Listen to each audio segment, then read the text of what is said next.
था तरारोम कोविड-19 की तोंगान बसैथेंगना मालेमगी लेबाक सिनबा थुंगना वानारुरे इंडिया की हक्सेलगी वाफमदगिना लनथुम सेलथुमगी वाफम कया फावबदा लैना लाइसत असिना मखल मखा कयागी सैथेंग फंगलक्लबनी लेबाक असिगी साना खोनबगी लम फावब यावना मखल कयागी सेक्टर कया मरुमदा कोविड-19 मरम ओइदुना अमांग अता कया थोखल्ली लाइरिक लाइसु तंबगी लमददी मपुंग फाना अमांगबसिंग कुपखतफंग असि फावब ngamdri हाइबा यारी अदुबु इंडिया की कोविड-19 नाबदगी फगलकपगी सांग असि सादा 35 हेलकपा अदुगा मणिपुर दसु नौना कोविड-19 नारकपगी सांग हंथबत नतना नाबा फगलकपगी सांग असि सादा 39 यौरकपा असिना अमांग अतासिंग असि तपना तपना लाक्सिनबा ngamlagani हाइदुना नुंगाइनरकलबा मतमनी हौजिक फावबा कोविड-19 की अवाबा पुंको कोकपदी नत्री हाइबबु खरा मखैदी लाक्सिलंबदु कोमथोकलकपनी अदुगी सुमथक्ता वैक्सीन खरा अतेनबा मतमदा फंगनरकलगनी हाइबसिना लैनागी अवाबदगी सुकोकलगनी हाइबगी आशा अमा उबा फंगलकलबनी मतम असिदा यूनाइटेड किंगडम अमदी खा अफ्रीका दा कोविड-19 ना हलिबा कोरोना वायरस असिगी अनोबा सकलोन खरा थोकलकले हाइबसिना अनोबा चैलेंज अमा ओइरकली हक्सेल ngakpa वैक्सीन अमदी हिदाकी लमदा तनतना अहेनबा पोलुम लाकदरा हाइबगी अकीबसु पोखल्ली अनोबा सकलोन अमा लाकले हाइबसि यूनाइटेड किंगडम दा हौखिबा नवेंबर थादगी यामना थुना संदोलकपदगी खंगनरकपनी वायरस सिंगी अनोबा सकलोन लौरकपा हाइबसिमक्ति अनोबा वाफम अमा नत्ते हानसु अतै वायरस कया अमगी अनोबा सकलोन कया थेंगनखरबनी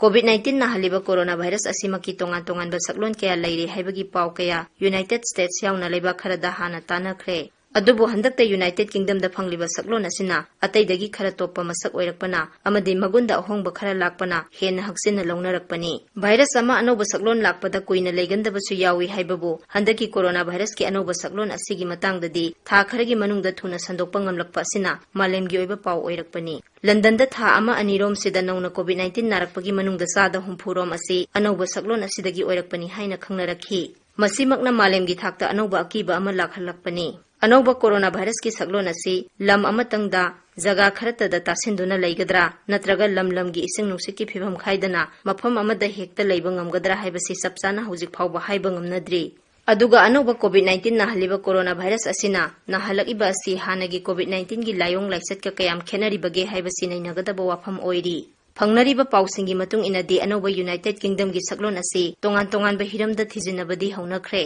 खा अफ्रीका दा फंगलिबा अनोबा सकलोन असि यूनाइटेड किंगडम की सकलोन असिगा का हेना मानरगसु अनि असि अमना अमगा समनदना ओइरकपनी हाइनदी पानरी अमुका हेना नुंगनांग हलिबा वाफमदी अनोबा यूनाइटेड किंगडम की कोरोना वायरस की सकलोन असि इंडिया दा हानना यौरखरे हाइबसिनी सकलोन असि सेप्टेम्बर थादगी हौना लैरकलगा कोना मसक लेपथोकपा ओइबा याबनिना इंडिया दा मरु ओइना कर्नाटका दा यौरकलंबा याबगी ओइथोकपा लै हाइना अखंग अहि कयाना फोंदोकनरकली अदुबु कोविड-19 की हेंगलइबा मसिंग असि येंगलगदी अनोबा सकलोन की वायरस असि इंडिया दा तसेंगना यौरकलब्रा नत्रगा का हेना साथीरकदरा हाइबसिमदी चपचाना हाइबा ngamnadri हौजिक खनबगी थाकता लैरी सेक्सिनबा ओइना इंडियन गवर्नमेंट ना यूनाइटेड किंगडम दगी लाकपा फ्लाइट पुमनमक हौखिबा लेबाक पोकपगी नुमिदांगदगी थिंखरबनी यूरोप की लेबाक सिंगदगी मरु ओइना ब्रिटेन दगी लाकपा मियोय खुदिंगमक टेस्ट तौबा हौनखरे इंडिया दा अनोबा सकलोन असि यौरखरब्रा हाइबसिगी अरोइबा वा अमा हाइनबगीदमक्ता जीनोमिक सीक्वेंसिंग तौबा मथौ ताई माइकई असोमदसु लेबाक असिना चंगसिनबा हौखरबनी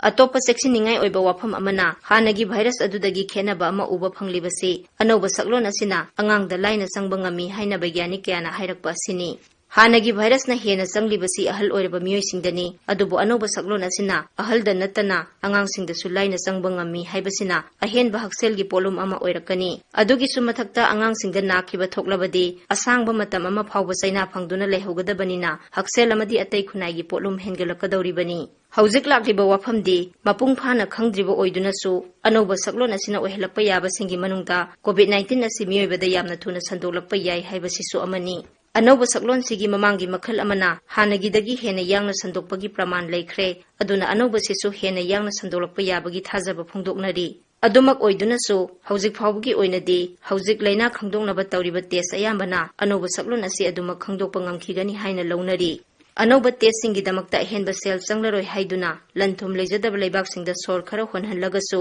मपुंग फाना खंगद्रिबा हिरम कया मरुम लैरिबनिना सेक्सिनगदबा हिरम कया अमा सोंथोगलाई अनोबा चैलेंज कया अमा थोगलाई India maki oinasu aduga maru oina Manipur gumba hakselda natana atai hiram kaya da awatpa kaya lairiba lebaksingdadi narakpadagi ngakthok haunaba hotnaba haibasina asengba mantra oigadawbani aduga nahandanaba hotnabada puksaka samnaba lam kaya su leibanina apikpa lairaba lebaksingna karamna malem lana sandokpa leina asi lanthengnabada tungmang kaya yenggadaba lei aduna Manipur gi sarkar amadi akhang hai kayana mangjawnana khanaba leinaba amadi lanthong yatpa mathau tai aduga anoba saklon siga chanaba ngakadaba lamsat khangdoknaba haujiktagi hauna hotnaba changi